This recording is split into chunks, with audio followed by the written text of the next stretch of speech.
시청자 여러분 안녕하셨습니까? 장항준입니다. 한 주간도 평안하셨는지요?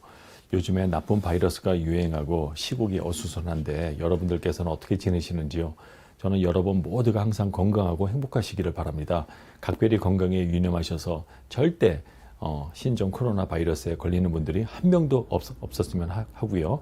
오늘은 제가 굉장히 중요한 정보, 약간의 좀 충격적인 정보고요. 저는 개인적으로 제가 이 논문을 보고서 굉장히 충격을 받았는데 오늘 간략한 저널 리뷰를 해보고 이 저널에 있는 내용을 통해서 우리가 앞으로 뭘 예측할 수 있는지, 오늘도 그 신종 코로나 바이러스 19에 대한 얘기를 계속 하는데, 지금 많은 분들이 이 바이러스 때문에 빨리 백신을 만들어야 된다, 치료약을 개발해야 된다, 그리고 심지어는 그 세계적인 그 거부 누구죠? 빌 게이츠인가요? 그분이 그 백신 개발에 굉장히 큰 돈을 헌금하셨다는 얘기를 들었습니다. 그래서 많은 분들이 빨리 이 백신이 개발되면 좋지 않겠느냐라는 얘기를 하시는데, 이 논문, 제가 이 논문을 보고 너무나 큰 충격을 받았어요. 이 논문이 어디서 나온 거냐? 네이처 메디신이라는 저널이 있습니다. 혹시 여러분들 그 세계적인 과학 저널 그 네이처 아시죠? 그 네이처에는 네이처만 있는 게 아니고 그 자매지들이 많거든요. 그 중에 하나가 바로 네이처 메디신인데 이것도 꽤 좋은 저널입니다. 여기에 2015년도에 나온 논문인데, 먼저 이 논문의 저자들을 좀 볼 필요가 있어요. 여기 보면은 항상 이 논문을 볼 때는 제1저자하고 맨 마지막에 있는 이 두 저자가 제일 중요합니다. 제1저자는 그 논문을 쓰는데 가장 큰 기여를 한 사람이지만, 이 맨 뒤에 나오는 이제 저자들은 대부분 이제 교신 저자라고 해가지고 실제로 그 연구를 지휘한 그 책임자라고 볼 수가 있죠. 보통 이제 PI라고 그래요. 프린시팔 인베스티게이터. 보통 보면 이분들이 교신 저자로 돼 있고 무슨 모든 콜스판던스 연락은 이 사람한테 해라 해서 그 이메일이 나와 있거든요. 근데 여기 교신 저자를 보면 굉장히 특이한 분들이 두 분 있는데, 그 중에 한 분이 바로 쟁글리 리 시라는 분이에요. 딱 이름을 들어보니까 이분은 중국 분이고, 그 다음에 랄프 바릭이에요. 그래서 이 두 분이 소속된 연구소를 보니까 상당히 흥미로운 게 발견되는데, 이 쟁글리 리 시라는 분은 어디 소속인고 하니, 여기에 보니까는 Key Laboratory of Special Pathogens and Biosafety, 우한 Institute of Virology, Chinese Academy of Sciences, 우한, 차이나 이렇게 나와 있네요. 즉 다른 말로 하면 우한 바이러스 연구소다. 지금 오늘날 이 모든 사태가 터진 그 유명한 도시 있죠. 우한이라는 곳에 이 바이러스 연구소가 있대요. 거기에서 아마 거기 소속의 과학자죠. 이분하고 그 다음에 랄프 베릭이라는 분은 누구냐면은 University of North Carolina, 노스캐롤라이나에 가시면은 아주 명문 대학이 있습니다. 거기 그 대학이요, 이 에피데미올로지, 즉 역학, 감염병 이런 미생물이 굉장히 강하거든요. 거기에 이제 그 교수로 돼 있고요. 이 두 분이 교신 저자로 돼 있으니까 사실상 이 연구를 주도한 사람이고, 그 다음에 이 연구를 하는 데 있어서 모든 그 일을 추진한 사람들은, 그러니까 막상 그 워크를 한 사람은 바로 일 저자라고 볼 수가 있죠.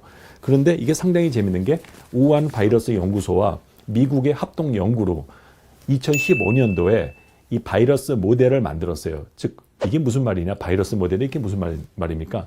무슨 인공지능이나 컴퓨터를 이용한 게 아니고 실제로 지금 유행하는 바이러스와 비슷한 코로나 바이러스를 유전자 재조합을 통해서 만들었고, 이걸 통해 가지고 이분들이 이거에 대한 치료법과 백신을 개발하려고 했다는 거죠. 그 목적은 굉장히 좋은 목적이에요. 근데 이분들이 대단한 게 2015년도에 오늘날과 같은 일이 생길 거라고 여기 정확하게 예측이 돼 있어. 난 그래서 깜짝 놀랐어요. 아니, 지금까지 의학 저널을 보고 제가 이렇게 소름 끼치는 적은 없었는데, 이 논문을 보는 순간, 아니 어떻게 이분들은 2020년에 이런 일이 있을 것을 정확하게 여기 좀 예언했거든요. 예언이 아니고 예측을 했어요. 제안을 했다는 거죠. 앞으로 이런 게 출현할 것이다라고, 자기들의 실험 결과를 바탕으로. 그래서 이분들이 여기서 무슨 실험을 했냐면은 상당히 재밌는 게, 그 중국에 무슨 박쥐가 있대요. 이게 말굽 박쥐. 저는 이게 도대체 어떻게 생긴 박쥐인지 모르지만 하여튼 그런 박쥐가 있는데, 이 박쥐가 야생동물이죠. 근데 이 박쥐가 이 살스를 일으키는 그러한 그 바이러스를 갖고 있대요. 그래서 이 과학자들은 오래전부터 이 박쥐에 주목을 해온 거예요. 여러분 제 첫 번째 강의 들으신 분들은 아시겠지만 그 오리지널 사스 있잖아요. 2002년 그거는 그 사양 고양이에게서 제가 나온 거라고 얘기했잖아요. 그리고 메르스는 낙타에게서 있던 바이러스가 사람에게로 전염되도록 바뀐 거라고 제가 말씀을 드렸고요. 근데 이건 박쥐야, 박쥐. 근데 하여튼 이 과학자들은 계속해서 요즘에 그 중국 그 질병통제소에서 나온 그 란셋 페이퍼도 거기서 박쥐. 예, 이번에 그 환자한테서 나온 그 샘플, 그 바이러스 샘플에서 유전자 염기소를 분석해 보니까 박쥐에 있는 거하고 89%가 같더라. 그래서 이 오리진은 박쥐다. 근데 참 이분들이 어떤 일을 했느냐? 이 박쥐에 지금 그 유행하는 그 코로나 바이러스하고 야생에 있는 쥐에 있는 이 바이러스를 갖다 하이브리드를 만든 거야. 그 유전자 재조합이라고 그래요. 그래서 이거를 보고 이제 뭐라 그러냐? 리버스 제네틱스라고 그래요. 여러분 이게 좀 어려운 내용인데 여기서 키워드는 리버스 제네틱스거든요. 제가 최선을 다해서 리버스 제네틱스가 뭔지 설명해 드릴게요. 리버스란 말이 뭐예요? 거꾸로 간다는 거 아니에요. 그 반대말은 forward, 앞으로 간다는 거 아니야. 리버스는 차가 후진할 때처럼 아래다 놓으면 후진하죠. 그럼 리버스 제네틱스가 뭐냐? 무슨 테크닉이냐? 여러분, 예를 들어서 어떤 쥐가 눈이 빨갛다. 그러면은 그건 하나의 피노타입이죠. 어떤 유전자가 있겠지. 그러면 그 쥐의 눈을 빨갛게 만드는 유전자가 뭐냐? 그래서 그걸 찾아가다 보면은 그 유전자를 우리가 알게 되죠. 그럼 그 유전자의 DNA 그 염기 서열을 우리가 분석하면 그 유전자가 만드는 단백질을 알게 되죠. 그래서 그래서 이 쥐의 눈을 이렇게 빨갛게 하는 것은 이 유전자구나라는 걸 알게 된다는 거죠. 이게 바로 우리가 보통 전통적으로 알고 있는 유전학인데 리버스 제네틱스라는 건 뭐냐면은 아예 유전자 조작을 해. 이게 내가 무슨 유전자인지 몰라. 근데 어떤 유전자를 조작을 해가지고 그걸 쥐나 동물에 이식을 해서 그 동물에게서 어떤 새로운 형질, 피노타입이 나오나 그걸 보는 거예요.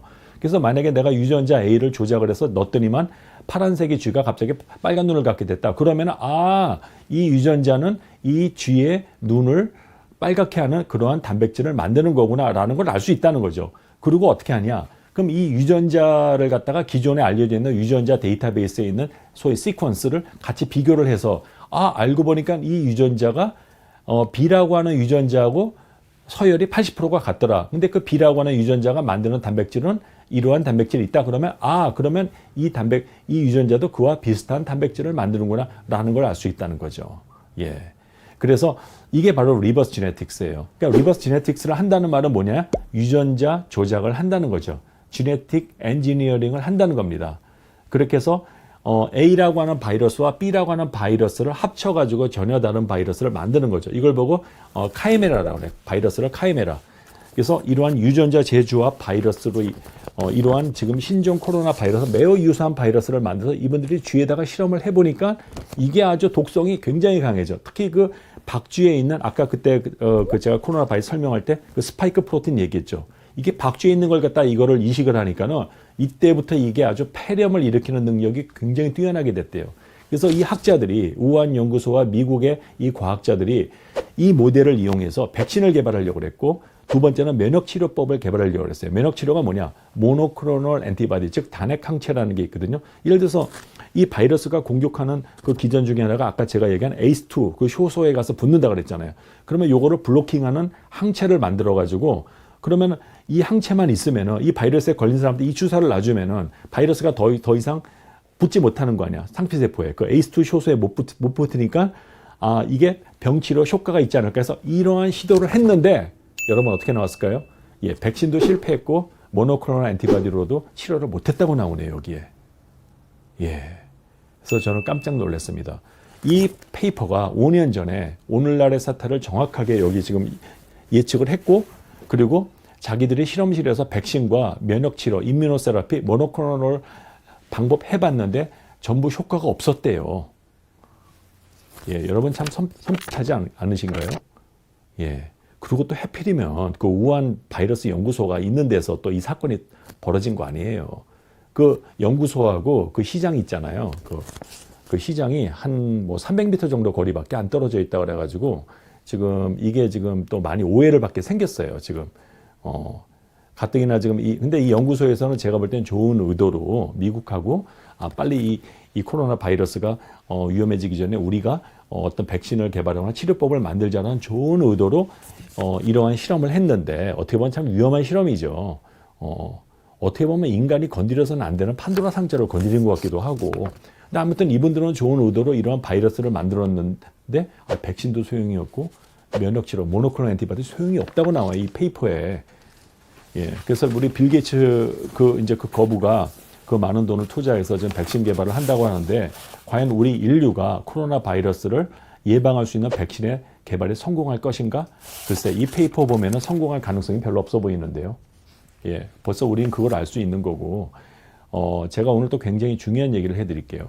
여러분, 저는요, 지금 돌고 있는 그 신종 코로나 바이러스 19가 그 자체가 위험한 게 아니라 이 바이러스가 사람의 몸에 들어갈 때마다 돌연변이가 조금씩 일어나거든요. 근데 지금 중국 같은 경우에는 지금 환자가 지금 수가 급격히 증가되고 있잖아요. 그럼 지금 벌써 몇만 명의 몸을 거친 거 아니에요. 제가 한 가지 제안을 하는데 지금 최근에 발견된 그걸로 사망한 중국 사람 폐에서 그 바이러스를 검출해서 유전자 그 염기 서열을 한번 시퀀싱을 해보세요. 그거하고 초기에 발견된 한국에 그 격리한 사람들이 있잖아요. 그 사람들 샘플 혹시 있다면 그 유전자하고 지금 그걸로 죽은 중국인 그 몸에서 나온 그 바이러스 유전자 서열을 비교해서 돌연변이가 몇 프로가 일어났나 보세요. 제가 볼 땐 상당히 많이 일어났을 것 같아요. 이미 6만 명의 중국인들 몸을 거쳤다면은 제가 볼 땐 이 바이러스는 이미 거의 새로운 걸로 바뀌었을 가능성이 크다는 거죠. 초기에 그 란셋에서 나온 페이퍼를 보면은 그 9명의 환자 몸에서 나온 그 바이러스 있잖아요. 1%씩 1에서 2%가 틀렸어요. 벌써 9명의 몸을 거쳤는데도 아니 그게 란셋에 나온다니까요. 1, 2% 차이가 있어요. 99%, 98% 같지만 1, 2% 틀렸어. 그 말은 뭐야? 벌써 9명의 몸을 지나쳤는데 벌써 바이러스가 변한 거예요. 그러니까 사람 한 명에 감염될 때마다 바이러스가 조금씩 바뀐다는 거예요. 그래서 내가 만약에 이거 걸렸다. 그래서 내가 옆에 애한테 옮겼어. 그럼 내 바이러스가 제 몸에 들어가면 또 한 1% 정도 바뀐다는 얘기지. 그럼 그 사람이 또 옆에 있는 사람 또 옮겼어. 그렇게 해서 만약에 1000명을 옮겼다? 그러면 처음에 시작한 건 이 제 몸에 있는 바이러스였는데 천 번째 환자의 바이러스는 어떻게 됐냐 이 말이지. 그 두 가지를 비교해 봤냐 이거예요. 이게 굉장히 중요한 거거든. 지금 PCR 가지고 이거 양성이다 음성이다 이것만 지금 다들 신경을 쓰고 있는데 왜 돌연변이가 얼마만큼 일어났고 이걸로 인해서 어너더 신종 코로나 바이러스가 온다는 거 왜 예측을 안 하는가. 제가 이거 너무 오버하는 건가? 글쎄 난 이 페이퍼 보고 이거 절대 이거 안심할 바이러스가 아닌 것 같은데 괜히 또 장항준이가 유튜브에서 이것도 괜히 또 쓸데없는 공포심 조장한다고 이거 그런 욕먹을 수 있지만 그래서 전 상관 안 해요. 이건 제 그냥 개인적인 제 견해인데 저라면은 정말 굉장히 무서워할 것 같아요. 이 바이러스. 이 바이러스가 지금 돌연변이가 일어나고 있는데 환자 수가 많지 않을 땐 괜찮아. 뭐 사스나 뭐 메르스 같이 몇천 명 괜찮아요. 한 번. 근데 지금 6만 명이 넘어가잖아요. 중국에서만. 그러면 그 많은 사람 몸을 거쳐서 이 바이러스가 돌연변이가 됐는데 어느 쪽으로 어떻게 돌연변이가 될지 모르잖아요. 이게. 이래서 이 환자 숫자가 중요하다니까. 2,000명인 거하고 2만 명인 거하고 20만 명인 건 틀려요. 글쎄 제가 볼 땐 10만 명 넘어가면 그건 재앙입니다. 팬데믹 정도가 아니고요. 이 바이러스가 2차, 3차, 4차 돌연변이에 의해서 다른 게 될 수가 있고 그때는 이게 진단에서 네거티브가 나올 수 있고 즉 false 네거티브. 즉 검사를 했는데 바이러스 환자야. 근데 검사에서 네거티브야. 그래서 그 사람 집에 돌려보내면 어떻게 될 거야? 지금 우리가 하고 있는 진단 방법의 센서티비티 조사해 봤습니까? 즉 이 검사를 내가 100명에게 했을 때 실제 환자가 100명인데 그중에 몇 명이 진짜로 확진되고 그리고 진짜 병이 있음에도 불구하고 false negative는 몇 케이스가 되나 이거 검사해봐야 되고 이게 지금 한두 개 문제가 아니에요. 이거 제가 볼 때는 제가 무슨 뭐 바이러스 전문가는 아니고 그래도 저는 내과 의사고 또 나름대로 기초과학을 공부한 사람으로서 이 논문을 봤을 때 이거 안심할 바이러스가 아니라는 거죠. 이거는 정말 모르겠어요. 앞으로 인류가 제가 볼 때는 어떤 신종 전염병 때문에 진짜 인류에 큰 위기가 온다면 제가 볼 때는 지구온난화도 아닌 것 같고 핵전쟁도 아닌 것 같아요. 무슨 경제전쟁도 아닌 것 같아요. 이 바이러스 때문에 인류가 앞으로 굉장히 어려워지고 이걸 치료하기 위해서 약이 동나는 시대가 곧 온다는 거죠.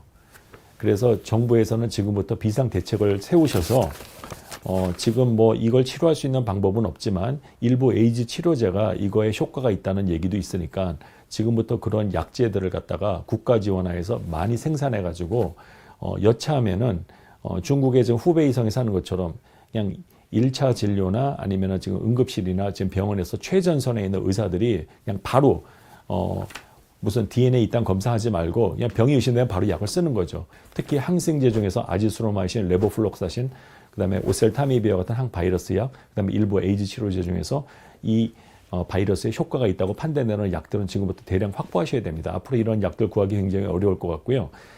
그런 약들을 필요하면은 동네 내과에도 다 그냥 지원을 해서 약국을 거치지 않고 의사가 필요하면 그 자리에서 바로 환자한테 약을 줄 수 있는. 물론 지금이 그런 비상사태라는 건 아니에요. 그러나 그런 사태가 올 거에 대비하라는 겁니다.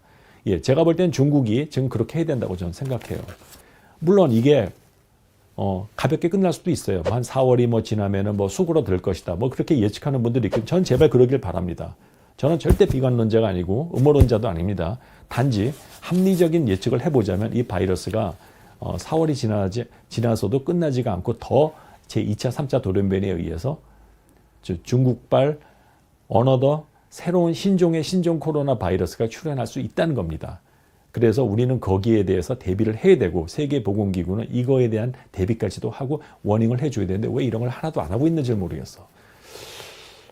참 답답한 게 한두 가지가 아닙니다. 뭐 저 같은 뭐 힘없는 일개 내과 의사가 이런 얘기 했다고 누가 들을지 모르지만, 저라면은 정말 걱정할 것 같아요. 제가 만약에 그런 어떤 정부 기관에 있는 사람이거나 어떤 내가 파워가 있다면은 나는 이거 비상사태 선포하고 이거에 대한 전문가들 모아서 대비책 다 세울 것 같아요. 지금 이렇게 가만히 앉아서 그냥 뭐 검사하고 음성, 양성 이거나 지금 논할 때가 아닌 것 같은데, 제가 오늘 너무 오버한 건가요?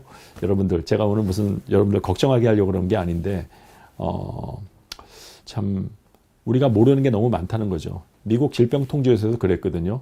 그분들도 이번에 왜 중국을 거친 외국인들 14일, 이내 체류한 적이 있는 사람 못 오게 했잖아요. 어떻게 보면 굉장히 가혹한 것 같기도 해요. 예, 저도 뭐 중국인 친구들이 많은데. 근데 왜 CDC, 미국의 질병통제소에서 그렇게 한 이유가 뭐냐면, 아직 우리가 모르는 게 너무 많다. unknown. 모르는 게 많아요, 이게. 심지어는 무증상자들 사이에도 감염이 될 수 있다고 그러잖아요. 잠복기가 있는 동안에는 아무 증세가 없어. 그런데도 이게 전염을 시킬 수가 있대요. 이것만으로도 우리가 정말 이 바이러스에 대해서 무서워해야 되는 거 아닙니까? 물론 운이 좋아서 내 체질상 이 바이러스가 들어와서 별거 아닌 걸로 끝나는 사람들도 있겠지만, 그렇지 않은 사람들도 있잖아. 이 바이러스가 대유행하고 나면 아마 인류는 딱 갈라지겠지. 이 바이러스에 살아남은 인류와 그렇지 않은 인류로. 살아남은 인류는 유전자 체계가 코로나 바이러스에 굉장히 강한 사람들이겠죠. 그런 일은 절대로 생겨서는 안 되고, 여러분들은 어떻게 생각하시는지, 2015년도에 지금의 사태를 정확하게 예측한 이 페이퍼, 백신과 면역치료도 소용이 없었다고 하는 괴물 바이러스를 만든 전문가, 즉 미국과 이 중국의 이 과학자들이 만들었는데, 그래서 테스트해 보니까 굉장히 치료가 어려울 것 같다고 하네요. 그래서 여러분들 하여튼 각별히 건강 조심하시고, 하여튼 여러분들 다 무사하셨으면 좋겠습니다. 저는 하여튼 최선을 다해서 여러분들에게 필요한 정보를 계속해서 업데이트 해드리고, 지금 또 유튜브상에 또 근거 없는 소문도 지금 많이 돌고 그러는데, 저는 최대한 제 얘기는 이러한 페이퍼를 근거로 해서 가급적이면 팩트에 바탕을 둔 말씀을 드리려고 하는 것이지, 절대 제가 무슨 지어낸 얘기나 그런 건 아닙니다. 그래서 가뜩이나 정보의 홍수 시대에 여러분들에게 양질의 정보를 드리는 게 저의 의무라고 생각을 하고, 그것이 저를 여러분들이 많이 격려해 주셨는데 그 은혜에 보답하는 길이라고 생각을 합니다. 하여튼 여러분들 건강하시고 다음 주에 다시 뵙겠습니다.